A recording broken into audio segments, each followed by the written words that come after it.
Team leaders நல்லா கேளுங்க, பேப்பரும் பென் எடுத்துக்கோங்க. இப்ப நல்லா புரிஞ்சுங்க, நல்லா கேளுங்க. 7 வார்த்தை உடைய ஏதாவது ஒரு என்னுடைய செய்தி, மெசேஜ், ஒரு ஸ்டேட்மெண்ட் எழுதுங்க. நல்லா முதல்ல புரிஞ்சுக்கோங்க. வாழ்க்கை ஆனந்தம் அப்படின்னு எழுதக்கூடாது, ஏன்னா அது 2 வார்த்தை தான். மனம் ஒன்று குவிக்கப்பட்டு அபூரணத்துவ நிலை களையப்பட்டால் மட்டுமே வாழ்க்கை ஆனந்தம் அப்படின்னு எழுதலாம். ஏன்னா அதுல 7 வார்த்தைக்கு மேல இருக்கு. 7 வார்த்தை இருக்கிற ஏதாவது என்னுடைய செய்தி, ஒரு ஸ்டேட்மெண்ட், முதல்ல ஒரு ஸ்டேட்மெண்ட் எழுதுங்க. 7 வார்த்தை இருக்கணும். மொத்தம் 3 ஸ்டேட்மெண்ட் எழுதுங்க. தனித்தனியா ஒரு ஸ்டேட்மெண்ட்ல 7 வார்த்தை இருக்கணும். அந்த மாதிரி 3 ஸ்டேட்மெண்ட் எழுதுங்க. ஆனா 3 வேற வேற ஸ்டேட்மெண்டா இருக்கணும். ஒரே ஸ்டேட்மெண்ட் 3 தானே எழுதாதீங்க.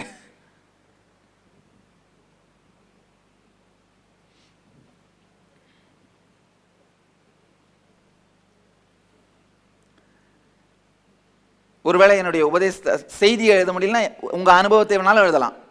ஏதோ ஒரு ஸ்டேட்மெண்ட் ஆன்மீகம் சார்ந்தது, 7 வார்த்தை இருக்கணும். ஒரு ஸ்டேட்மெண்ட்ல 7 வார்த்தை இருக்கணும். அந்த மாதிரி 3 ஸ்டேட்மெண்ட்.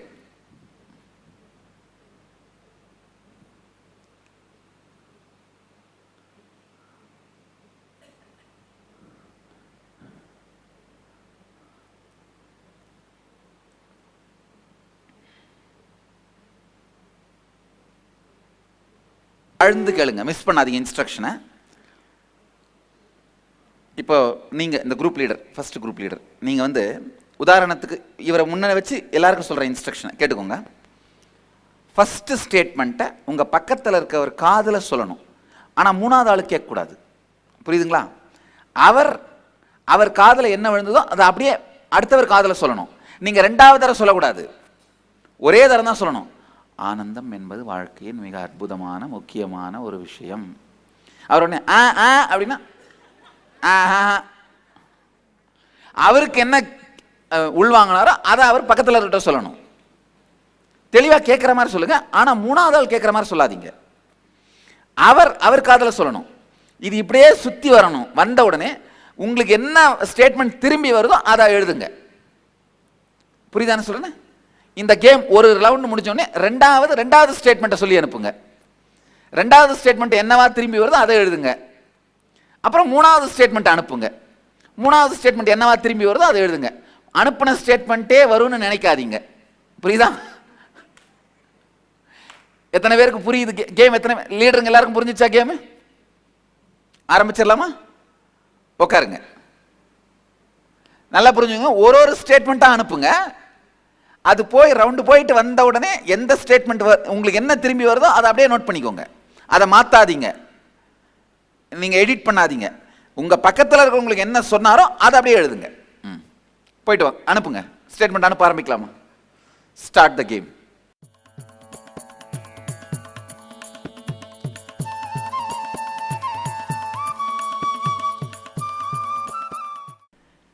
இந்த குரூப் லீடர்ஸ், நான் அனுப்பின 3 வேற, வந்த 3 வேற அப்படின்றவங்களாம் கை தூக்குங்க. இப்ப புரியுதா நம்ம லிசனிங் என்னன்னு? லிசனிங்கை பத்தி நான் 1 மணி நேரம் பேசிட்டு அதுக்கு அப்புறமா ஒரு ஸ்டேட்மெண்ட் அனுப்ப சொன்னா அது என்ன லிசனிங்கோட திரும்பி வந்திருக்குன்னு தெரியுதா? 7 வார்த்தை. புரியுதா? 7 வார்த்தை. அதை நம்மளால உள்வாங்கி அப்படியே கொடுக்க முடியல. தெரியுதா என்ன சொல்றேன்னு?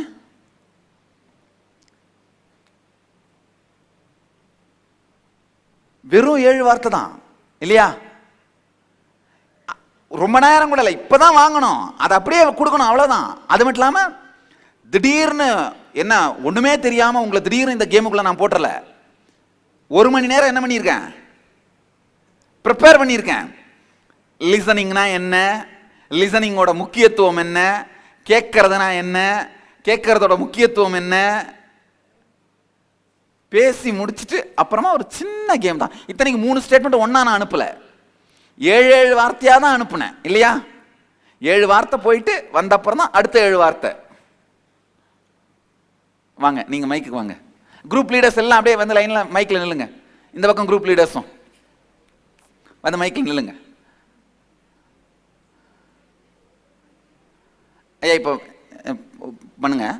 முதல்ல நீங்க அனுப்புன நீங்க முதல் ஸ்டேட்மெண்ட், திரும்பி வந்த முதல் ஸ்டேட்மெண்ட், ரெண்டாவது அனுப்புன ஸ்டேட்மெண்ட், திரும்பி வந்த ரெண்டாவது ஸ்டேட்மெண்ட், ஒன்னொன்னா படிங்க. நித்யானந்தம், நீங்க முதல்ல அனுப்புன ஸ்டேட்மெண்ட் என்ன? வாழ்க்கைக்கு தேவையானவை ஆழ்ந்து கேட்டல். ஆழ்ந்து கேட்டல் என்பது வாழ்க்கையை சிறப்பாக்கும். வந்தது வந்து ஏழ்மையிலே என்ன புரியும்னு சொன்னாங்க.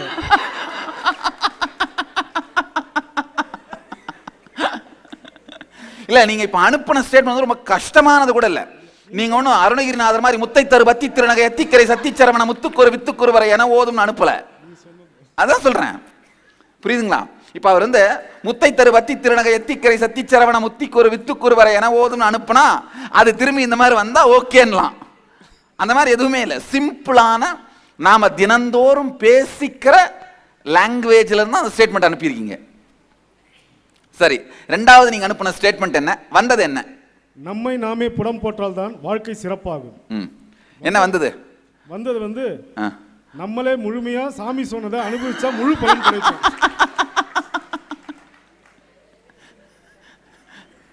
ஆஹா, இப்போ நீங்க வீட்டுக்கு போய் நான் என்னென்ன இந்த கிளாஸ்ல கத்து கொடுத்தேன்னு சொன்னீங்கன்னா அது எந்த அளவுக்கு ஒரிஜினலும் நீங்க சொல்றதும் பொருந்தி வரும். எத்தனை பேர் வந்து உங்க ஃப்ரெண்ட்ஸ் கிட்ட இருந்து ஃபேமிலி கிட்ட இருந்து இந்த கிளாஸ்ல என்ன நடக்கும்னு தெரிஞ்சுட்டு வந்தீங்க? கை தூக்குங்க. இதெல்லாம் நடக்கும்னு சொன்னாங்க, இது மாதிரிலாம் டீச் பண்ணுவாங்கன்னு சொன்னாங்க, கை தூக்குங்க. அதெல்லாம் எந்த அளவுக்கு உண்மை இப்ப புரியுதா?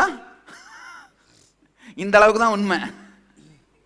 அதனால முழுசா உட்காந்து ஃப்ரெஷ்ஷா கேளுங்க. உங்க ஃப்ரெண்டோ ஃபேமிலி பீப்புளோ யாரோ சொன்னதை நம்பாதீங்க. அடுத்தது வாங்க. மூணாவது நீங்க அனுப்பின ஸ்டேட்மெண்ட் என்ன? திரும்பி வந்த ஸ்டேட்மெண்ட் என்ன? நம்பிக்கை என்பது மிக சிறந்த ஆயுதம். பயன்படுத்தும் விதத்தில் மட்டுமே அது சிறப்பாக முடியும். வந்த ரிசல்ட் வந்து நம்பிக்கை என்பது சிறப்பான ஆயுதம், இது எல்லோருக்கும் உண்டு. இனி ஆல்ட்ரேஷன் நடந்திருக்கு. வாங்க, நீங்க சொல்லுங்கம்மா. இல்ல மைக் ஆன் பண்ணிட்டு மைக்க வாய்க்கிட்ட எடுத்துட்டு வந்துருங்க. மனம் ஒன்றுபட்ட பரிபூரண நிலையை அடைவதே ஜீவன் முக்தி. வந்த செய்தி, நம்மால் வெற்றி பெற்றால் ஜீவன் முக்தி. அடுத்த இல்ல, ரெண்டுத்துக்கு சம்பந்தம் இருக்கா பாத்தீங்களா?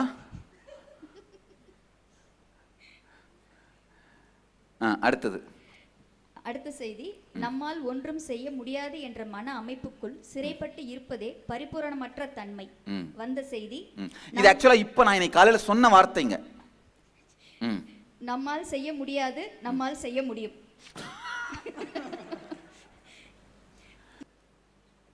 அதாவதுமா, லிசனிங் இல்லாத பொழுதுதான் நாம் என்ன நினைக்கிறோம்? இந்த வார்த்தைகள் ரொம்ப ஈஸியானதுன்னு நினைக்கிறோம். லிசனிங் இருந்ததுன்னா என்ன ஆயிடும்? அது டைரக்டா நமக்குள்ள எக்ஸ்பீரியன்ஸா மாற ஆரம்பிச்சிடும். இரண்டாவது ஸ்டேட்மெண்ட் சொல்லுங்க. மூன்றாவது ஸ்டேட்மெண்ட், நம்மை சுற்றி நடக்கும் எல்லா செயலுக்கும் ரியாக்ட் செய்ய தேவையில்லை. வந்தது, உன்னுடைய எது பிரயோஜனமோ என்னுடைய அது பிரயோஜனம். இதுக்கு அர்த்தமே இல்லைன்னு நினைக்கிறேன்.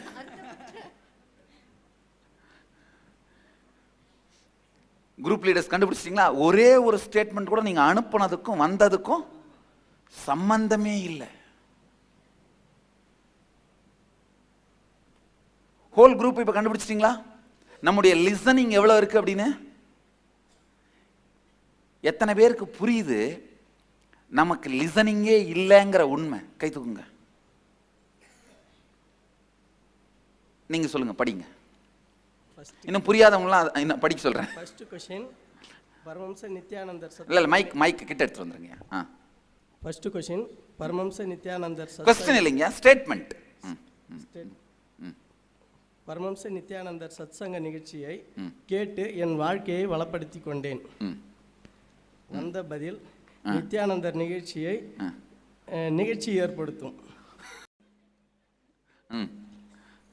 இரண்டாவது, 4 சத்தியத்தையும் வாழ்ந்து என்னையும் மற்றவர்களையும் வாழ்க்கையை வளப்படுத்திக் கொண்டேன். ம் வந்தது நித்யானந்தர் என்னையும் மக்களையும் சந்தோஷமாக வைப்பார். ம் சம்பந்தம் இருக்கான்னு பார்த்தீங்களா? சம்பந்தமே இல்லை பாருங்க. ம் சொல்லுங்க. மூன்றாவது, தினமும் எழுந்து சத்சங்கம் பார்த்து கடவுள் பக்தியை உருவாக்கி கொண்டேன். ம் வந்தது தினமும் சூரிய நமஸ்காரம் செய்து கடவுளை பிரார்த்திக்க வேண்டும். சத்சங்கத்துக்கும் சூரிய நமஸ்காரத்துக்கும் இல்லை, சில பேர் சத்சங்கம் பார்க்கும்போதே அப்படியே சூரிய நமஸ்காரத்தை பண்ணி முடிச்சிடுறாங்க. அவ்வளோதான். அது அனுப்புனதுக்கு வந்ததுக்கு சம்பந்தமே இல்லை. தெரியுதா? ம் வாங்கம்மா, அடுத்துமா. ஃபர்ஸ்ட் ஸ்டேட்மெண்ட், நான் படித்த போது நடந்து முடிந்த தியான முகம் கேட்ட செய்தி. வந்த ஸ்டேட்மெண்ட் நித்யானந்தம். காட், ஒரே ஒரு வார்த்தை தான் வந்ததா திரும்பிய? ஆமாங்க சாமி. ஆஹா, உங்க பேட்ச்ல இருக்கவங்களா லிசனிங்க்கு PhD கொடுக்கலாம். செகண்ட் ஸ்டேட்மெண்ட், சத்சங்கம் மேக்ஸிமம் கேட்ட செய்தி இன்கம்ப்ளீஷன். வந்த செய்தி நித்யானந்தம் வாழ்க்கையில் எந்த கெடுதலும் இருக்கக்கூடாது. மூணாவது ஸ்டேட்மெண்ட், என்டிவே நடந்த போது சக்கராஸ் எடுத்த போது அடைந்த நிம்மதி மற்றும் ஆனந்தம். வந்த ஸ்டேட்மெண்ட், வாழ்க்கையில் எப்போதும் நிம்மதி இருக்க வேண்டும். புரியுதுங்களா? எத்தனை பேருக்கு புரியுது? அது நம்ம லிசனிங்கே 0 பாருங்க. அடுத்தது நீங்க சொல்லுங்க. முதல் ஸ்டேட்மெண்ட்டுங்க, அபூர்ணத்துவம் உங்கள் வாழ்க்கையில் வந்தால் நரகம் உங்கள் கூடவே இருக்கும். எனக்கு வந்தது வந்துங்க, அவர் என்ன சொல்றாருன்னே தெரியல.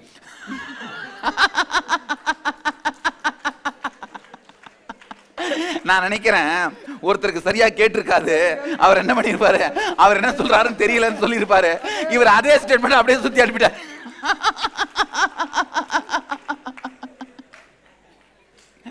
ஆஹா,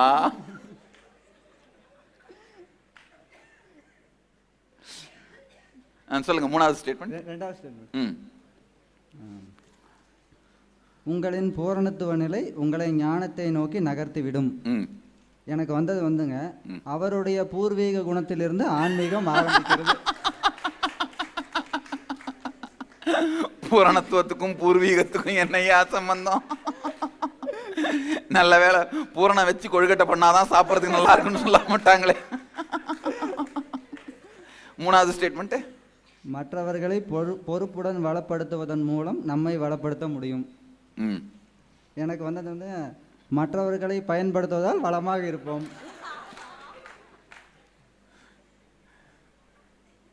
பாருங்க, நம்ம லிசனிங் இல்லா தன்மையினால், அப்போ இப்ப நான் பேசினதை உங்களை திருப்பி சொல்ல சொன்னா என்ன ஆகும்? ராஜசபை திறந்துரும். சொல்லுங்கம்மா, நீங்க 3 ஸ்டேட்மெண்ட் சொல்லுங்க. அனுப்பின ஸ்டேட்மெண்ட், வந்த ஸ்டேட்மெண்ட். முதல் ஸ்டேட்மெண்ட், சாமி நித்திய தர்மத்தில் மிகப்பெரிய சேவை செய்கிறார். புதைந்து கிடக்கும் சாதனைகளை வெளிக்கொணர்கிறார். என்ன திரும்பி வந்தது? நித்யானந்தர் நடத்தும் அனைத்து வகையிலும் நன்மை செய்கிறார். சம்பந்தமே இல்லை பாருங்க. சாமி கொடுத்த வகுப்புகளால் வியாபாரத்தில் மிகப்பெரிய வெற்றி பெற்று சாதனை புரிகிறேன்.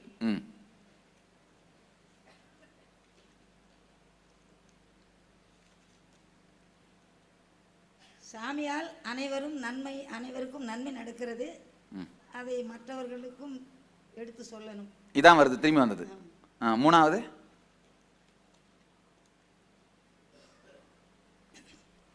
சாமியிடம் நாம் பெற்ற வகுப்பு எடுத்துக்கொண்ட வகுப்புகளால் பலவீனம் பலமாகிவிட்டது, உடல் நலம் பெற்றுவிட்டது, வியாபாரத்தில் வெற்றி கண்டு விட்டேன். சாமியால் உடல் நலம், உறவுகள் வருகிறது, எல்லாரும் நல்லா இருக்கிறோம். ஆனா போன ஸ்டேட்மெண்ட் வேற, வந்த ஸ்டேட்மெண்ட் வேற. நீங்க சொல்லுங்க. முதல் கேள்விங்க, நான் முதல் ஸ்டேட்மெண்ட் கேள்வி இல்லை. நான் சாமியிடமிருந்து நற்பண்புகள் பழக கொடைக்கானலில் இருந்து வந்துள்ளேன் அப்படின்னு சொல்லி நான் அனுப்பியிருந்தேங்க. வந்த ஸ்டேட்மெண்ட், பெரியவர் பதில் எதுவும் சொல்லவில்லை.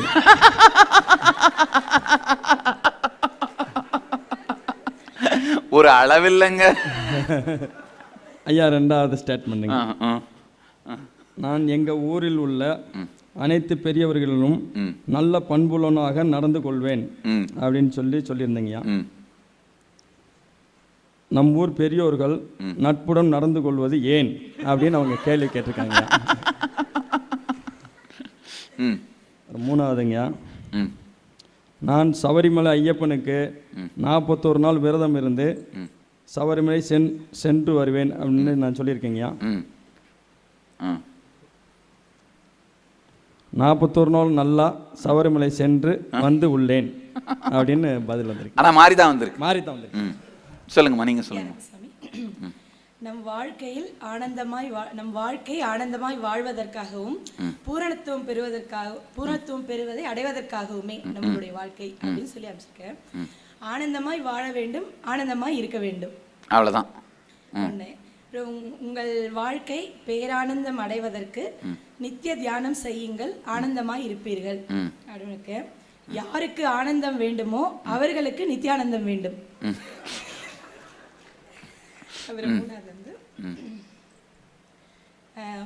உங்களையும் வளப்படுத்தி மற்றவர்களையும் வளப்படுத்துங்கள்.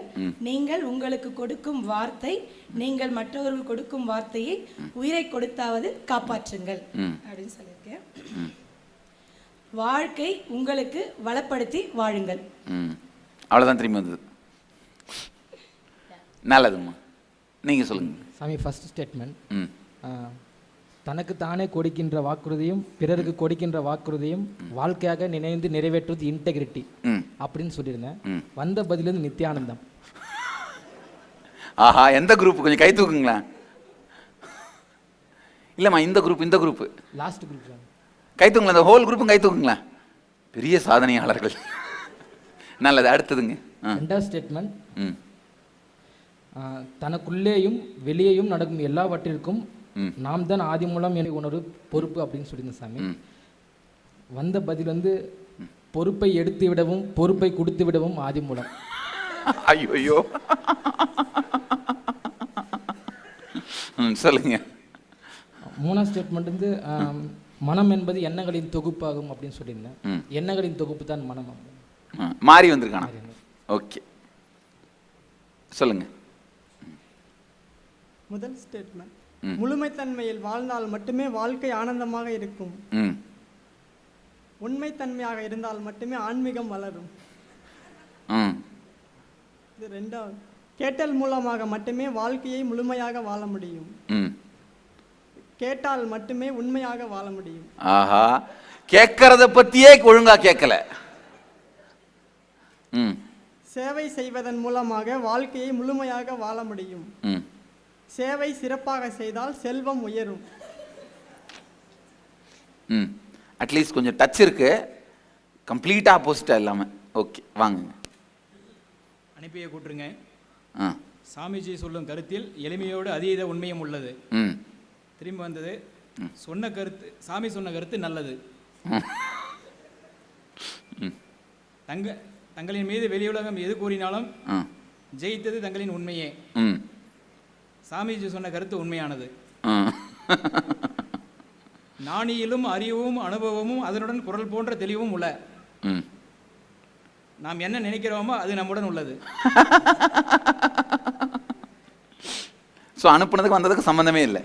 நல்லதுங்க. அடுத்தது நீங்க வாங்க. முதல் ஸ்டேட்மெண்ட், மைக்கு கிட்ட எடுத்து வந்துருங்களேங்க. நித்யானந்தனுடைய 4 சத்தியங்கள் வாழ்தல், ஒருங்குவித்தல், சிரத்தை, வாழ்வித்தல், வாழ்க்கை வளப்படுத்துதல். வந்த ஸ்டேட்மெண்ட், எல்லோரும் வந்தார்கள், எல்லாம் மந்தமாய் இருக்கும். ஆஹா. அடுத்தது ரெண்டாவது சாமி, எண்ணத்தின் அழகு வார்த்தையில் தெரியும், உணர்வின் அழகு முகத்தில் தெரியும். வந்த ஸ்டேட்மெண்ட் சாமி, எண்ணத்தில் தெரியும் அழகு முகத்திலும், முகத்தில் தெரியும் அழகு எண்ணத்திலும் தெரியும். ஆஹா. மூணாவது ஸ்டேட்மெண்ட் வரவே இல்லைங்க சாமி. காணாமலே போயிருச்சா? நீங்க பேச ஆரம்பிச்ச உடனே யாரும் சொல்ல மாட்டேன்ட்டாங்க சாமி. இது வரைக்கும் நானும் பார்த்துருக்கேன். ஏதாவது ஒரு ஸ்டேட்மெண்ட் திரும்பி வரும், ஆனா அனுப்பின ஸ்டேட்மெண்ட் காணாம போய் முதலா சகாப்தம் படைச்சிருக்கீங்க.